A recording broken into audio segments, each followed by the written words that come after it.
Bonjour tout le monde. On va débuter la conférence. Je vous invite n'importe quand pendant la conférence d'Alexis de mettre vos questions dans le chat. En tout temps, il va pouvoir répondre et puis sinon, il va y avoir aussi une période dédiée à la fin, là, une période de questions où Alexis va pouvoir répondre à vos commentaires.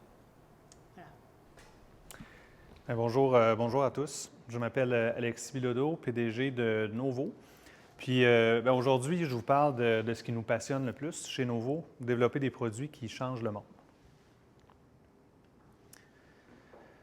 Au programme aujourd'hui, dans le fond, je vous parle de notre histoire. On est qui Novo? On arrive d'où? Comment ça s'est passé, la création d'entreprise? Ça remonte déjà à presque 15 ans. Puis ensuite, je vais vous parler de ce que c'est développer des produits chez nous. Donc, qu'est-ce qu'on fait, comment on s'y prend? Le premier point, c'est toujours de garder l'humain au centre du produit. C'est une phrase qui est super intéressante pour nous. Vous allez comprendre pourquoi. Ensuite, imaginez l'expérience d'un nouveau produit. Donc, nous autres, on part d'une page blanche, hein, on part d'une technologie, puis il faut transformer ça en quelque chose que les gens vont vouloir utiliser. C'est ce qui fait le succès d'un produit. Donc, l'expérience. Ensuite, comment on matérialise la technologie dans le produit. Puis à la fin, il va y avoir une période de questions. Mais comme Claudie l'a dit, si vous avez des questions en cours de route, moi, j'aimerais vraiment beaucoup ça. Donc, utilisez votre icône de main dans le Zoom juste pour faire signe. Écrivez votre question dans le chat. Puis, on va être capable d'en prendre quelques-unes en cours de route. Donc, ça va me faire super plaisir si ça vous tente. Chez Novo, aujourd'hui, on est une entreprise qui offre des services de développement de produits. Donc, on travaille pour d'autres entreprises qui veulent innover puis apporter des nouveaux produits au marché. Mais en fait, ce n'est pas comme ça que ça a commencé. Quand Christian et moi, le cofondateur et moi, on a démarré l'entreprise dans mon sous-sol à 2 personnes, bien, ce qu'on avait comme idée, nous, c'est de développer notre produit. Donc, on voulait faire... on sortait de l'université, ça ne faisait pas tellement longtemps, on tripait sur la technologie, puis on était vraiment hérité d'une problématique vraiment banale de programmation de thermostats programmables. À cette époque-là, les thermostats électroniques, c'était comme un peu nouveau. Le monde installait ça dans les maisons partout parce qu'on promettait 30 d'économie d'énergie si tu installes un thermostat électronique. Pourquoi? Parce que dans le fond, tu programmes la température de chacune des pièces. Puis là, tu ne chauffes pas si tu n'es pas là, mettons, que tu n'as pas besoin de chauffer. Là, nous autres, on se disait, ouais, mais en fait, c'est qui programme ça, ces thermostats-là? C'est une interface grande comme ça. C'est difficile à manipuler les boutons. Le manuel, il est grand comme ça, mais il est ça d'épais. Fait qu'on se disait, en fait, il n'y a personne qui économise vraiment de l'électricité. Puis nous autres, on veut faire ça autrement. On va faire un logiciel sur un PC. Ça va communiquer par Internet.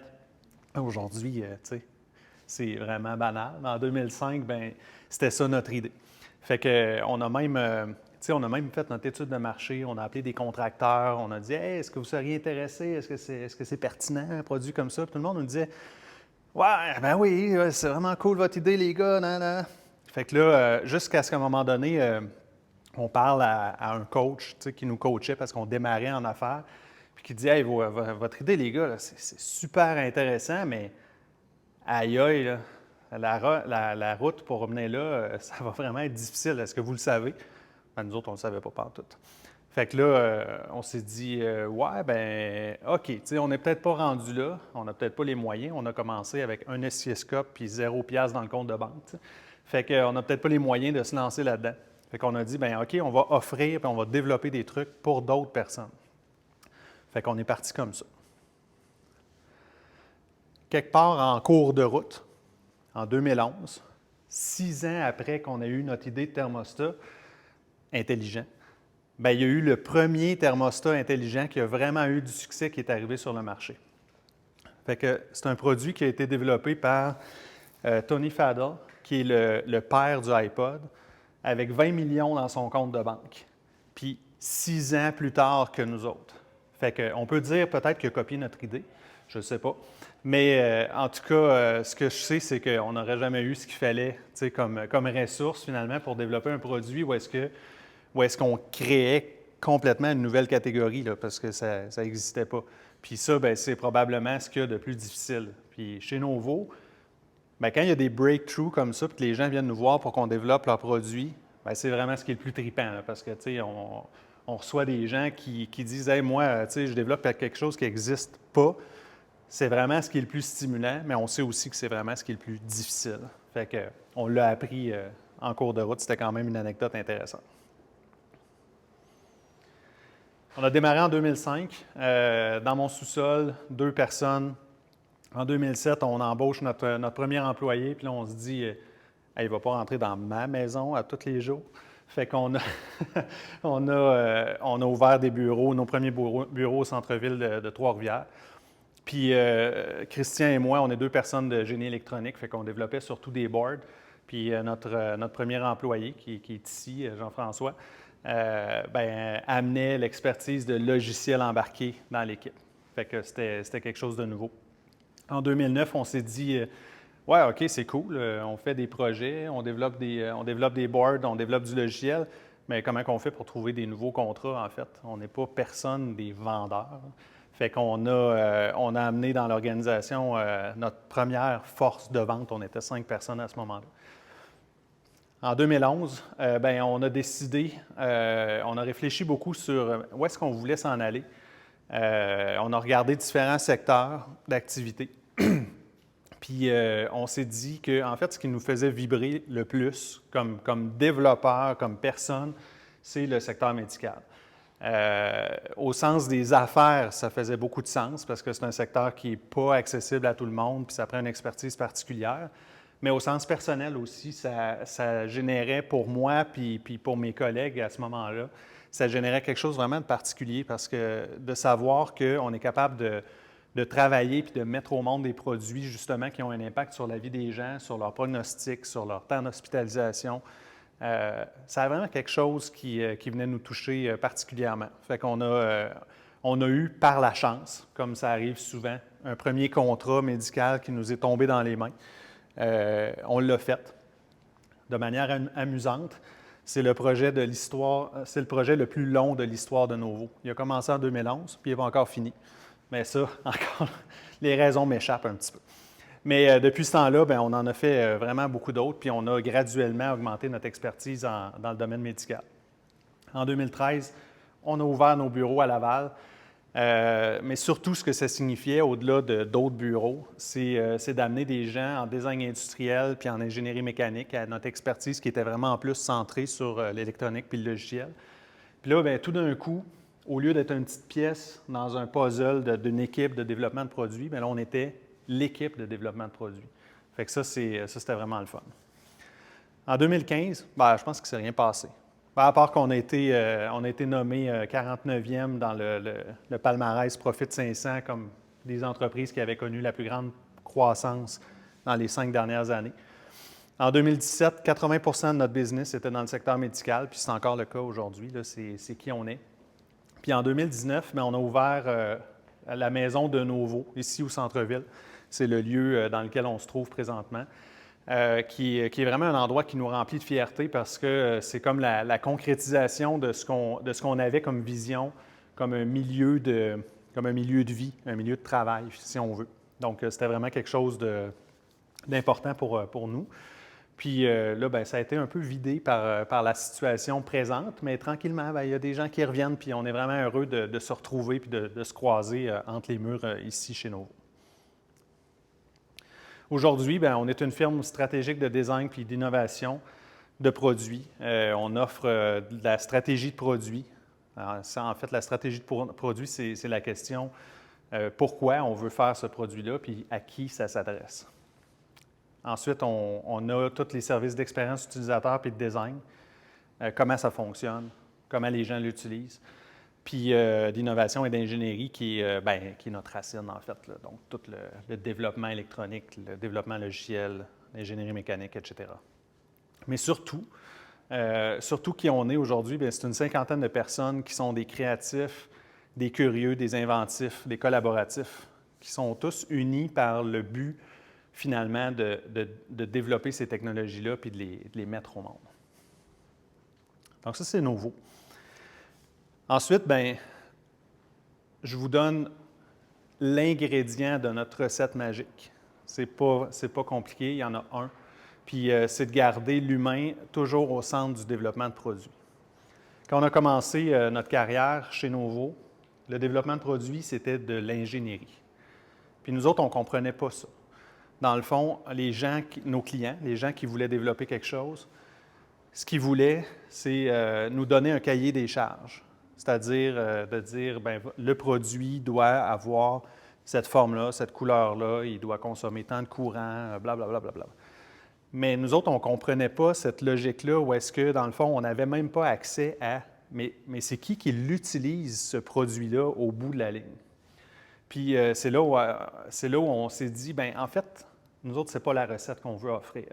Ce qu'on veut offrir, c'est de dire, tu vas me parler de c'est qui tes clients à toi, les gens qui vont pitonner sur l'appareil, les gens qui vont être dedans, les gens qui vont l'utiliser, les gens qui vont le vendre, les gens qui vont le réparer. On veut comprendre c'est qui, on veut comprendre qu'est-ce qu'ils veulent. Puis à partir de là, bien, comme ingénieur, comme designer, bien, on va prendre probablement les meilleures décisions. Typiquement, là, nous autres, on reçoit une personne. Ici, je le caricaturise comme un inventeur, mais en fait, ce n'est pas souvent un inventeur. Souvent, c'est quelqu'un d'une entreprise, un start-up, un entrepreneur. C'est quelqu'un qui veut développer quelque chose. Puis là, les gens nous arrivent en disant « Je veux pouvoir configurer tous les graphiques. Je veux que ce soit bleu hôpital. Moi, j'aime ça, le bleu hôpital, ça fait médical. Je veux que ça résiste à une chute de 3 mètres. Si ça tombe en bas des marches, du haut de mon building, ça marche encore à la fin. Je veux une application sur un iPad. Il y a eu des années, là, en tout cas, quand l'iPad a commencé à être populaire, tout le monde disait « Bien, moi, je veux une application sur un iPad. » Puis nous autres, on disait « Oui, mais pourquoi? Mais qu'est-ce que tu vas faire, en fait? Mais qu'est-ce que la personne va faire sur l'application du iPad? Je ne sais pas, mais on va trouver en cours de route, je veux une application. » Mais il faut toujours se demander, ouais, mais l'utilisateur, il cherche quoi, en fait, en arrière de ça? Je veux un système de télémonitoring à distance. Je veux que ça communique par cellulaire. Tu sais, c'est toutes pour nous autres, c'est tous les traits communs, tu sais, qui reviennent d'un projet à l'autre. Puis, où est-ce qu'on a besoin de déconstruire souvent la vision de la personne qui vient nous voir, qui est un spécialiste, là, c'est tous des gens ultra brillants, ils ont développé une technologie ultra haute. Fait que les idées qu'ils ont dans leur tête, c'est toutes des bonnes idées. Mais nous autres, on a juste besoin de déconstruire ça pour dire, oui, toi, tu es un expert, tu nous donnes une vision à travers ton regard, mais la personne qui va utiliser ton produit, elle est qui? Puis elle veut quoi? Puis est-ce qu'elle veut la même chose que ce que toi, tu penses? Fait qu'on a développé des outils autour de ça pour arriver à comprendre finalement qu'est-ce que les gens voulaient. C'est pas compliqué, hein? Les outils, c'est quoi? Bien, c'est de sortir de chez vous, puis d'aller voir des gens, puis de jaser avec eux autres. On appelle ça des entrevues semi-dirigées. Donc, tu sais, autrement dit, on s'assure d'avoir un minimum de questions couvertes dans notre entrevue, mais en même temps, c'est une conversation. Ce qu'on veut, c'est aller découvrir les petites choses que les gens vont nous dire dans un mode conversationnel qui ne nous dirait pas dans un mode d'interview, si on veut. Donc, c'est l'entrevue semi-dirigée.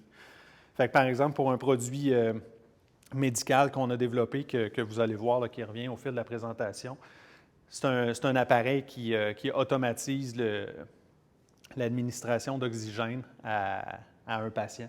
Donc, il y a des gens qui ont des conditions pulmonaires chroniques qui ont besoin d'oxygène. Entre autres, ça a été utilisé dans la COVID, d'ailleurs, avec un bon succès. Puis là, bien, l'appareil fait en sorte qu'au lieu d'avoir une infirmière qui va manipuler la valve, qui regarde la saturation du patient, qui dit « Ah, ça y en prend un peu plus », on tourne la valve, bien, c'est une machine qu'on met sur le bureau à côté puis qui fait ça tout seul, si on veut. Fait que là, bien, si la personne se lève, si elle est un petit peu plus active, si elle est endormie, bien là, on a un meilleur contrôle sur la saturation en oxygène. Puis là, bien, le médecin qui est venu nous voir avec ce projet-là, un chercheur éminent dans le domaine de la pneumologie, bien, lui, il avait une vision très claire de ce qu'il voulait. Puis nous autres, on a dit « Hey, écoute, permets-nous, s'il te plaît, d'aller parler à tes utilisateurs. » Mais le médecin, souvent dans un produit médical, on pense au médecin. Tu sais, c'est le plus évident. Le médecin, lui, il veut traiter, il veut guérir la personne. Donc, souvent, la technologie qui guérit le cancer, c'est pour le médecin. Mais en fait, non. C'est pour le patient. Mais c'est un biais souvent qu'on voit dans les discussions qu'on a. Le médecin, lui, veut être efficace. Fait qu'il veut voir les paramètres sur la machine en 30 secondes. Il rentre dans la pièce, il regarde ses paramètres, il sort. OK, bien, si on a compris ça, ça va déjà bien. L'infirmier, je veux contrôler la saturation puis les alarmes en un coup d'œil. C'est la même affaire, vous le savez. Dans le domaine de la santé, les infirmières, infirmiers, c'est des gens qui sont ultra occupés, ils ont une charge mentale grosse comme ça. Fait que quand on introduit un nouvel appareil dans leur environnement, bien, il faut penser à eux en termes de bien, comment je fais pour réduire au maximum leur charge mentale avec cette nouvelle technologie-là. Donc, on réfléchit à ça. Ensuite, l'ingénieur biomédical. Je veux pouvoir réparer l'appareil sans être obligé de vous appeler tout le temps. Mais qu'est-ce qu'il faut lui fournir à lui? Bien, à l'écran, peut-être qu'il y a des menus de calibration, des menus de diagnostic. Il faut lui fournir des fonctionnalités qui le concernent lui. Puis là, j'en passe plein, dont le patient lui-même, qui reçoit l'oxygène, par exemple. La personne d'entretien ménager, la personne qui paye l'appareil, est-ce que c'est un assureur, est-ce que c'est un centre hospitalier? Donc, tous ces gens-là ont des volontés là, par rapport au produit, puis ont des attentes. Puis en groupe, si les besoins de tout le monde sont répondus, bien, on va être capable d'en vendre. Puis c'est ce qui fait le succès d'un produit. Il y a une qualité principale qui est nécessaire pour faire ce travail-là de stratégie de produit, de UX, mais qui est vraiment utile même dans toutes les autres disciplines de l'ingénierie et du design, c'est l'empathie. C'est pas compliqué. Si on est capable de se mettre dans les souliers de ces personnes-là, puis de comprendre qu'est-ce qu'ils vivent puis qu'est-ce qu'ils veulent, puis après ça, bien, on est capable de rentrer en connexion avec eux autres pour leur parler puis obtenir, dans le fond, dans ces conversations-là, ce qu'ils veulent, bien là, je pense qu'on est vraiment sur une belle trajectoire pour avoir quelque chose d'intéressant. Donc, la stratégie de produit, bien, premièrement, c'est qui ces personnes-là? On appelle ça les personas. Découvrir les types d'utilisateurs. Il faut toutes les identifier. On vient comme faire une cartographie de toutes ces personnes-là. On découvre leurs besoins respectifs avec les entrevues semi-dirigées puis d'autres processus d'ateliers ou autres. Puis on construit à l'aide de ça bien, les fonctionnalités. Qu'est-ce que ça doit faire? Qu'est-ce que ça doit être comme produit? Dans un projet, ça, c'est la partie la plus petite. C'est la partie qui va prendre 2 semaines, 3 semaines, peut-être 4, sur 1 an de développement. Mais c'est la partie qui est vraiment la plus critique au succès de tout ce qu'on va faire par la suite. Au bout de la ligne, nous autres, ce qu'on a constaté, c'est que chaque dollar qu'on investit en stratégie de produit va driver des choix pour 30 $ d'ingénierie. Fait que si on fait les bons choix, bien, on met nos 30 $ d'ingénierie à la bonne place. Si on fait des mauvais choix, bien, on va probablement être obligé de mettre le 30 $ 2 fois parce qu'on va découvrir plus loin en cours de route que « Ah non, c'était pas tout à fait ça, puis il faut corriger le tir. » Ensuite, bien, ça nous fait la feuille de route, donc le roadmap. Souvent, dans les produits médicaux, le roadmap, c'est assez typique. Ça va commencer par une preuve de concept. D'ailleurs, souvent, les gens arrivent chez nous, ils ont leur preuve de concept en main. Ça démontre que la technologie fonctionne. C'est un bazar, là. C'est des cartes avec des fils soudés, puis tout ça. Un logiciel en LabVIEW qui montre que ça fait ça, ça, ça. Ensuite, bien là, nous, on est souvent responsable de faire une version alpha. Donc, on fait un premier affinement. Puis ce premier affinement-là sert généralement à faire des études cliniques. Fait qu'on va vérifier finalement que, bien, en fait, la technologie, dans un contexte clinique, a fait du sens. On va avoir des entrevues avec des utilisateurs, on va regarder comment ça fonctionne. Si les essais cliniques sont concluants et qu'on a des résultats médicaux probants, bien là, on passe à l'autre étape, puis là, on va développer un bêta. Puis le bêta, bien, le bêta, c'est le produit qu'on veut amener au marché ou très, très, très près. Donc, on va amener ça à 95, 16, 17 Puis après ça, bien, on va pouvoir itérer pour compléter le bêta juste avec corriger des bugs, corriger des petites anomalies, introduire des changements liés au feedback utilisateur sur le terrain, etc. Puis on va préparer une feuille de route avec différentes relâches au fil des années. Là. Donc, l'idée, c'est c'est de garder toujours le minimum de fonctionnalité à chacune des relâches pour que le produit soit utile et pertinent. On appelle ça le minimum viable product. Ce qu'on veut, c'est faire ça le plus simple, le plus petit, le plus court, parce que ultimement, si on développe toutes les fonctionnalités qu'on voudrait avoir dans un monde idéal, on va prendre tellement de temps à arriver dans les mains des utilisateurs qu'on risque plus de s'écarter. Tandis que si on arrive dans les mains des utilisateurs rapidement, on fait le plus petit, le plus court, on le met dans les mains des utilisateurs, puis là, bien, même si on a fait un super bon travail avant, bien, ils nous surprennent pareil, parce qu'ils l'utilisent d'une manière qu'on n'a pas pensé, puis là, bien, rapidement, on est capable de corriger le tir. Bien, une fois qu'on a notre roadmap, là, on sait grosso modo où est-ce qu'on s'en va, bien là, on va imaginer l'expérience du produit. Là, on est capable de le conceptualiser. On arrive à une phase où est-ce qu'on va mettre sur papier la vision qu'on peut avoir du produit. Ça a l'air de quoi? Notre méthode ici est fortement inspirée du design thinking. Puis le design thinking, ben, c'est juste comme un mode de pensée, un mindset, où est-ce qu'on se met dans un mode d'itération courte, de feedback rapide. C'est super cohérent avec tout le reste, là.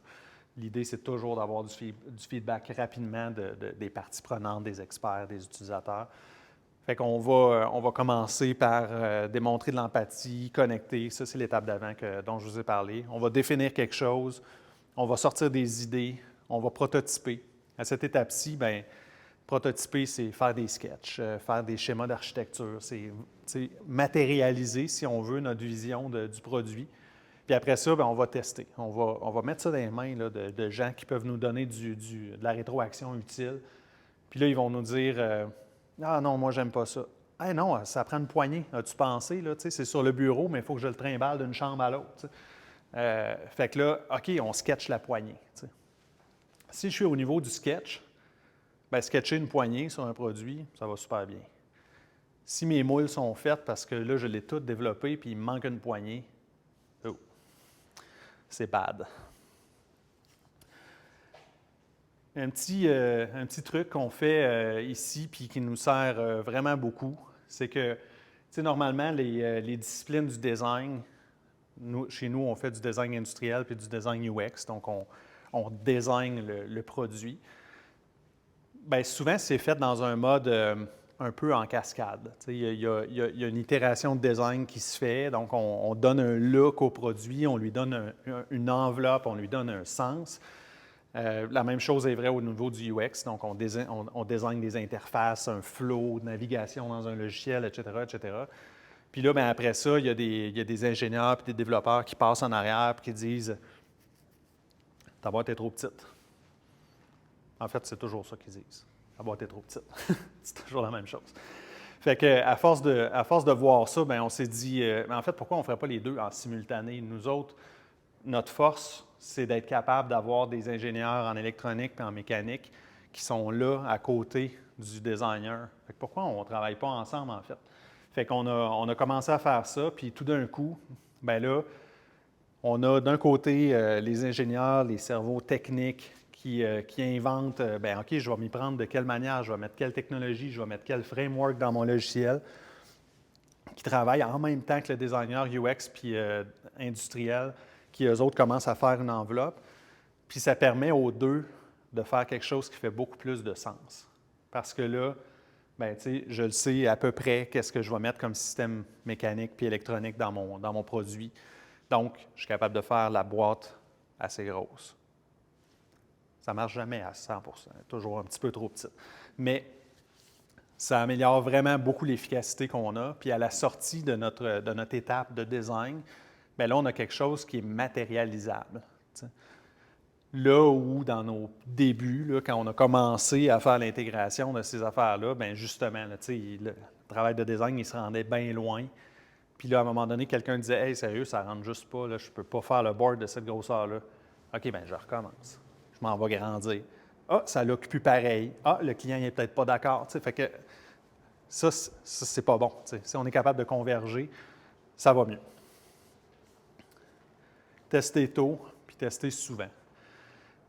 Sérieux, c'est un exercice d'humilité. Tester, ça peut vouloir dire prototyper, puis faire un proto, faire un mock-up de logiciel. Ça peut vouloir dire ça. Mais ça peut vouloir dire aussi tester ce qu'on pense auprès de notre client ou auprès d'un expert. Puis ça, je pense que c'est un des changements qui a été le plus difficile à faire au niveau de la mentalité chez Novo, puis je pense probablement un peu partout ailleurs. Tu sais, d'aller sortir ton idée là, que tu es en train de développer dans ta tête, puis d'aller la faire challenger par quelqu'un qui pourrait vraiment te dire « Oh non, ça ne marche pas. » Bien, c'est dur. C'est dur parce que ça donne l'impression d'être...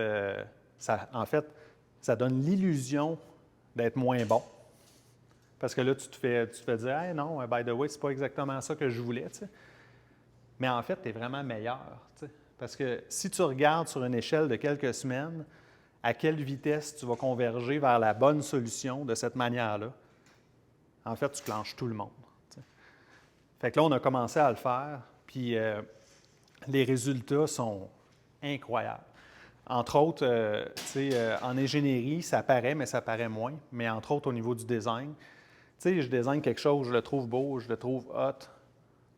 J'ai le goût de le peaufiner jusqu'à avant de le montrer. Mais là, maintenant, on fait ça live. Là. Notre client, là, il est dans le document dans lequel on vient mettre nos sketchs.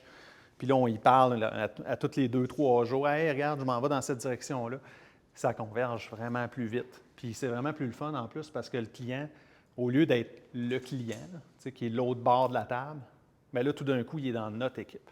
Il travaille avec nous autres. Et inversement. Fait que ça, c'est le fun. Fait que là, bien, on sort les premiers concepts.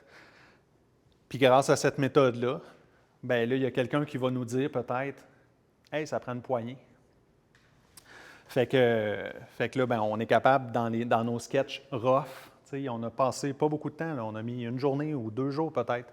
On est capable de corriger, on va mettre une lumière, un indicateur. L'écran, il n'est pas tout à fait assez gros, on va le mettre plus gros. Puis là, bien, plus on a du feedback à intégrer, bien là, plus on met de temps à développer les dessins des interfaces, à développer les dessins de notre produit. Puis après ça, bien, quand on est comme pas mal sûr de la direction dans laquelle on va, bien là, on est capable de faire des rendus 3D. T'sais. C'est plus beau, c'est plus abouti.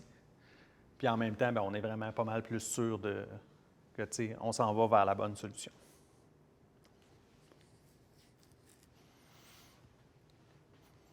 Une fois qu'on a notre concept de produit, on a développé l'architecture, on a choisi les composantes les plus importantes, on sait sur quelle technologie ça va reposer.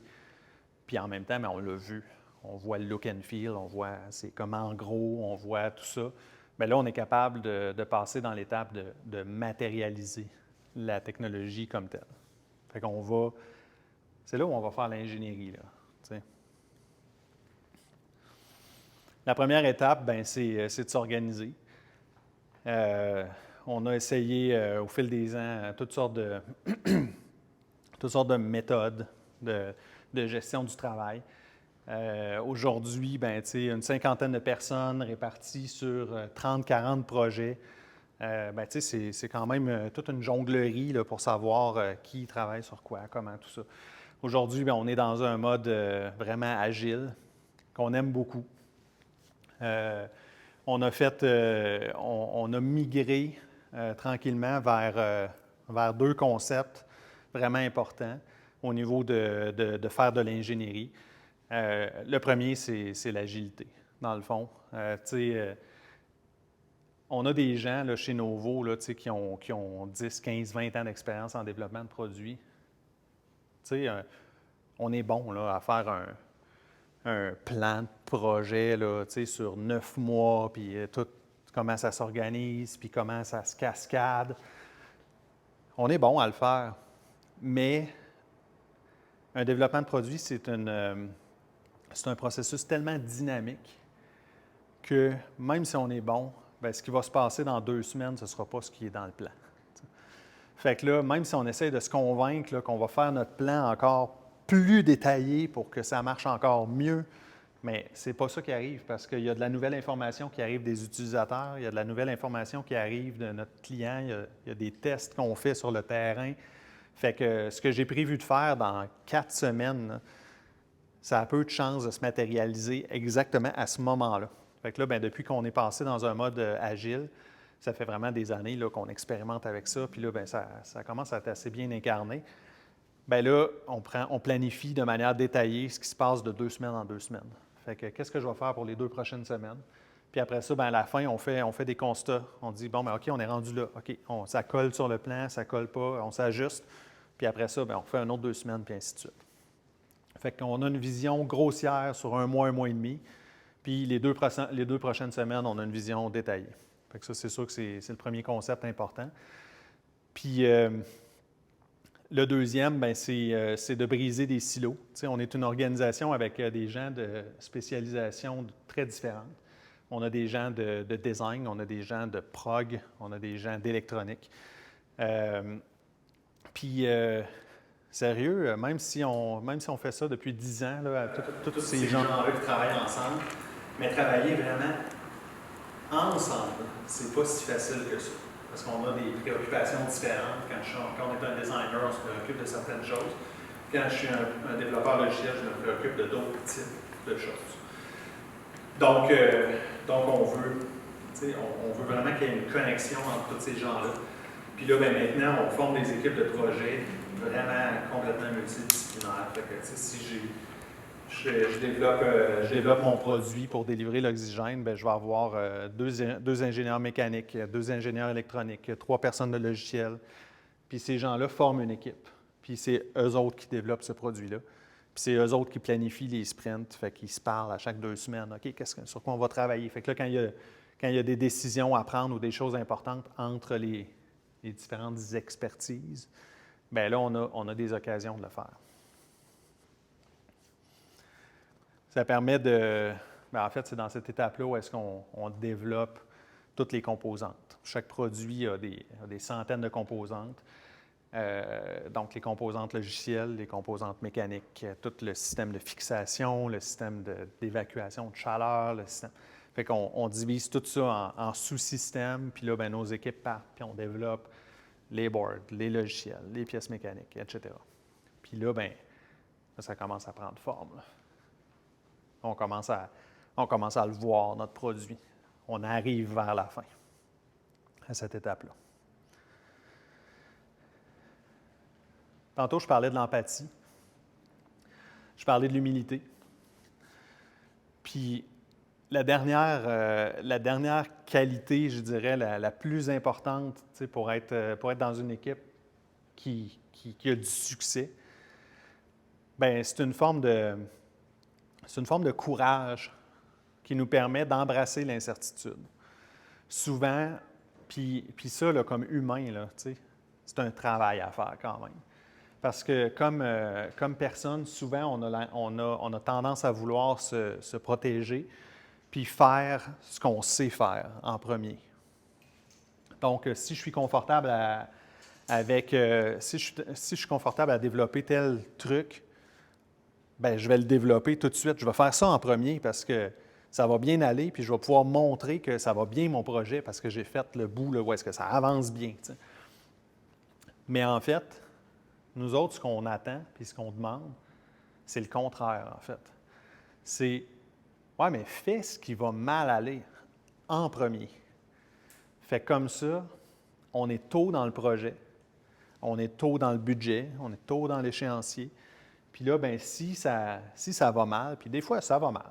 Tu sais, des fois, là, ça ne se comporte pas comme on pensait que ça allait se comporter. On pensait que ça allait prendre 1 milliampère, ça en prend 3. Puis là, c'est comme, OK, ma batterie, ça ne marche plus, l'autonomie, ah non, ça ne marche plus.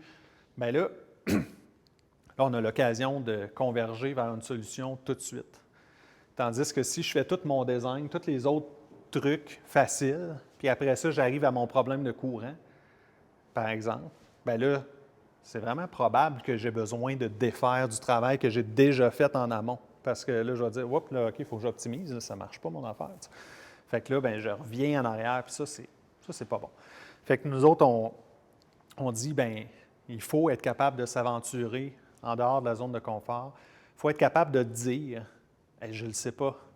Ah, ça, tu me demandes de faire ça? Ben, je ne sais pas comment. Nous autres, on aime ça. On aime ça parce qu'à ce moment-là, on est capable de s'en parler, on est capable de supporter, on est capable de brainstormer. Des fois, personne autour de la table le sait. T'sais. OK, bien, est-ce qu'on appelle un spécialiste dans le domaine? Est-ce que, fait qu'on trouve des solutions rapidement. On prototype.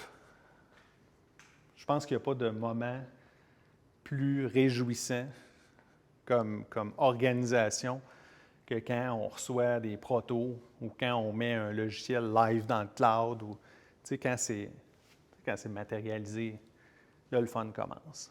Là, on est capable de le voir, tout le travail qu'on a fait dans les dernières semaines puis dans les derniers mois, tout d'un coup, ça fait du sens puis on est capable de le voir. C'est vraiment trippant, c'est la fête à ce moment-là. Jusqu'à temps qu'on trouve un bug. Puis après ça, bien, on retombe sur nos pattes puis ça continue d'être la fête. Puis le résultat, bien, c'est nos fameuses technologies qui changent le monde. Le produit Frio 2 qu'on voit à droite, qui réduit le temps d'hospitalisation des gens qui ont des conditions pulmonaires chroniques, puis aussi qui leur permet de sevrer plus vite de l'oxygène quand ils ont des épisodes où est-ce qu'ils ont besoin d'oxygène. Je ne sais pas si vous avez vu déjà des gens avec une bouteille d'oxygène, mais ces gens-là, ils ne trouvent pas ça drôle. Ils n'aiment pas ça. Si on est capable de leur sauver des jours, bien, c'est vraiment trippant. Il y a Dragon Vision, qui est le produit à gauche, qui est un instrument de diagnostic. On prend une image de la rétine, puis on est capable, à partir de là, de découvrir toutes sortes de conditions de santé systémiques sous-jacentes, comme le diabète et plusieurs autres, juste en faisant une analyse de certains marqueurs au niveau de la rétine. On ne le voit pas là, mais on a un client aussi pour lequel on a travaillé qui fait un peu le même principe. Il prend des images de rétine, puis avec ces images-là, bien, il fait un diagnostic de l'Alzheimer. Mais un diagnostic objectif, quantifié, ce qui n'existe pas vraiment présentement. Le médecin, il reçoit son patient dans le bureau, il fait passer des tests cognitifs, il dit « Ah, vous avez de la démence ». Il y a 2 types de démence. Je ne sais pas vraiment lequel. On pense que c'est l'Alzheimer. Ce n'est pas très, très clair. Mais là, nous autres, on a quelqu'un qui est capable de dire « Hey, vous faites de l'Alzheimer ». Puis, pourquoi on veut le dire? Aujourd'hui, la personne qui reçoit cette nouvelle-là, bien, on ne peut rien faire pour elle. Fait que c'est un peu plate. Mais en même temps, les pharmaceutiques puis les gens qui travaillent sur des traitements de l'Alzheimer, bien, eux autres, pour valider leur traitement, bien, ils ont besoin d'un instrument qui leur dit « Cette personne-là a de l'Alzheimer ». Fait que si on veut avancer vers un traitement, bien, ce projet-là, c'est un stepping stone, c'est un tremplin pour y arriver. D'ailleurs, eux autres, bien, les gens à qui ils vendent cet instrument-là de diagnostic, bien, c'est des pharmaceutiques, c'est pas le médecin du coin. Puis, il y a vraiment plein d'autres projets tripants desquels on ne peut pas parler encore aujourd'hui. On a tellement hâte. On travaille sur 2 breakthroughs. Un dans le domaine du traitement du cancer, qui est vraiment radical. Puis on a hâte, ça s'en vient probablement en 2021. Fait qu'on va voir, on va pouvoir en parler à ce moment-là. Puis un breakthrough dans le domaine de la cardiologie, aussi en 2021. Fait que c'est des projets en développement. Fait que pour les gens qui sont ici, bien, vous allez avoir la chance d'en parler. Puis pour les autres, bien, on va pouvoir s'en reparler l'année prochaine, je pense. Donc, je vais prendre des questions. On a une première question. Ça rentre, excusez, ça fait bouger le curseur. Donc, c'est Ombline qui dit bonjour, comment faire pour que les utilisateurs parlent plutôt en termes de besoins que de solutions?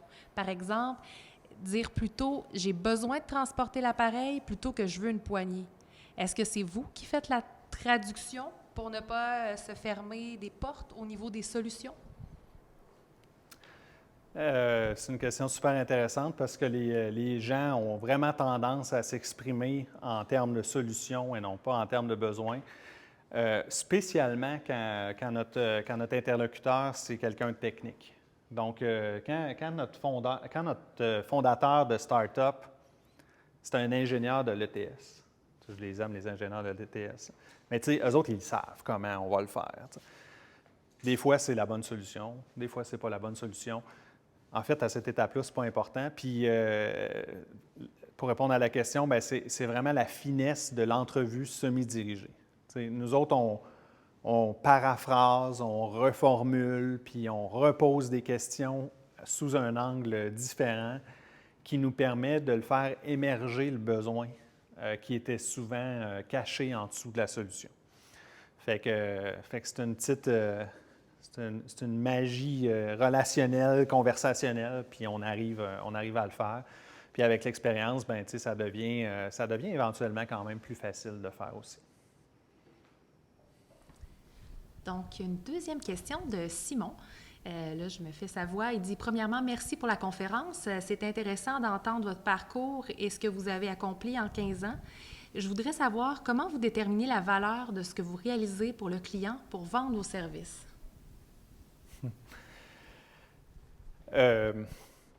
En fait,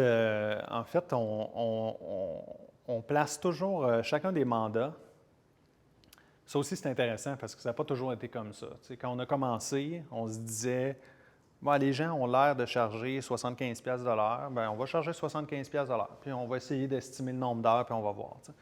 Mais au fil du temps, bien, tu sais, ultimement, c'est basé sur des taux horaires, puis un marché quand même. Sauf que on s'organise toujours pour comprendre c'est quoi le business case, en fait, justement. C'est quoi la valeur qui est créée pour le client? C'est pas tant dans une perspective de vendre nos services, là, parce que ultimement, nous autres, on sait ce qu'on a besoin pour vivre et avoir du succès comme organisation. Fait qu'on évalue un projet, on se fait une idée, puis ça, c'est correct de notre côté. Mais souvent, c'est pour permettre à notre client de réaliser, lui, ce qu'il a à faire, en fait. Puis de se donner une idée réaliste de combien il peut et il doit investir pour arriver à un certain résultat. Fait que c'est vraiment en analysant bien, son marché, c'est quoi, combien c'est réaliste de vendre d'appareils, combien il y a de profit. On n'hésite pas à parler financier pour nous autres mêmes comprendre, OK, mais on est dans quel environnement, ça a l'air de quoi, puis qu'est-ce qu'on peut proposer qui fait du sens aussi. T'sais. Parce que si je fais une proposition à une toute jeune start-up qui n'a pas le financement encore, mais ça ne veut pas dire qu'on ne peut pas travailler pour eux autres, mais ça veut dire qu'on va devoir lui proposer quelque chose d'adapté pour faire une étape pour peut-être, mettons, aller chercher le financement. Puis en même temps, bien, si on donne une valeur à tout le projet, bien là, aller chercher le financement, ça devient un exercice pas mal plus stratégique et intéressant que si on y va à l'œil puis au pouce. Puis après ça, la personne a levé 1 million, puis nous autres, on se parle la semaine d'après, puis on dit « Hey, by the way, c'est 1,5 million le projet. » Là, c'est le « Oh, en tout cas, moment. » fait que c'est comme ça qu'on procède. On essaie de comprendre c'est quoi l'environnement d'affaires. Puis au mieux de notre expérience, bien là, on vient situer la valeur du projet dans le cadre global de l'entreprise. On a Ombline qui nous a posé une question tantôt. Comment est-ce que vous gérez la confidentialité des produits innovants et le fait d'aller converser avec les utilisateurs? Est-ce que vous êtes alors qu'une oreille qui écoute les besoins sans donner d'indication sur le futur produit? Merci beaucoup pour cette conférence si intéressante. Oui, en fait, l'élément qui est très souvent confidentiel pour la majorité des projets, c'est la technologie qui est en dessous du moteur. Donc, comment ça fonctionne à l'intérieur, là, tu sais. Bien ça, on ne peut pas vraiment en parler, on ne doit pas en parler, puis ce ne serait pas une bonne idée d'en parler.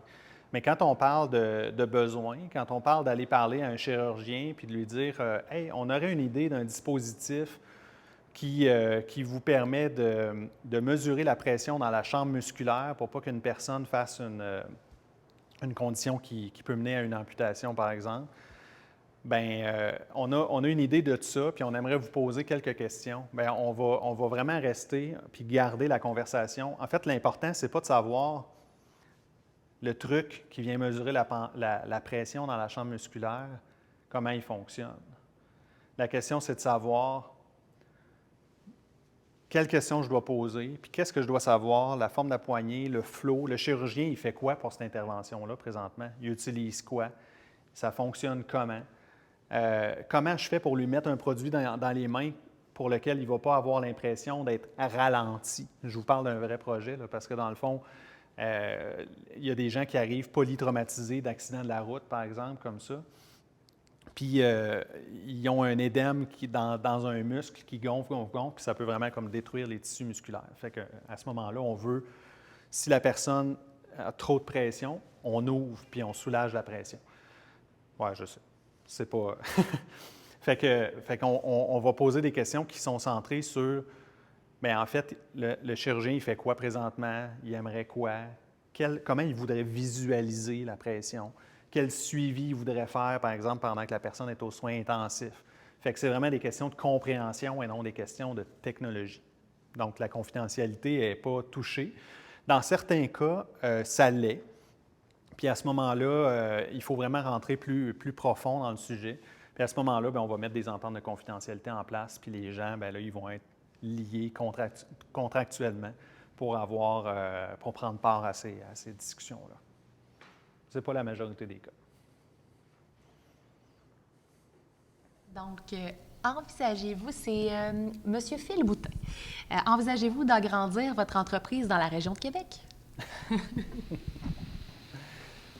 On y pense souvent.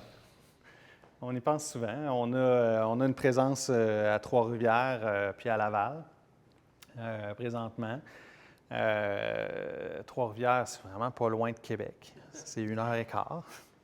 Ça habite super bien, puis c'est une belle ville. Mais ça se pourrait, oui. On y pense. Il y a des gens qui voudraient joindre l'entreprise, qui sont là, puis qui ne peuvent pas vraiment se délocaliser. Fait que c'est un sujet récurrent. Une bonne journée, ça va finir par arriver. Là, c'est moi qui aimerais demander. On a des stagiaires qui arrivent aujourd'hui chez Novo. Je me demandais si vous avez, vous autres, des questions maintenant que vous êtes là. Sinon, bien, bienvenue, là, d'ailleurs, chez Novo. On est vraiment content que vous soyez là. Donc celui qu'on appelle Ellie, qui vient de Sherbrooke, d'ailleurs. Hein, c'est ça? Donc, je ne sais pas si vous avez des questions. Puis sinon, bien, voilà. Ça fait le tour pour ce qui est sur le chat. Ah, êtes-vous présentement à la recherche de bacheliers en génie mécanique ou dans un futur proche? On est vraiment en génie mécanique, puis dans la plupart des équipes d'ailleurs, on est vraiment à la recherche de talent. Fait que c'est sûr qu'on va être intéressé à ce que vous nous contactiez. Il y a vraiment tout ce qu'il faut sur notre site Internet. Il y a mon information de contact dans cette présentation-là. Gênez-vous pas de nous contacter. Il y a des postes qui sont ouverts présentement. Puis il va en avoir d'autres dans les prochains mois. Donc oui.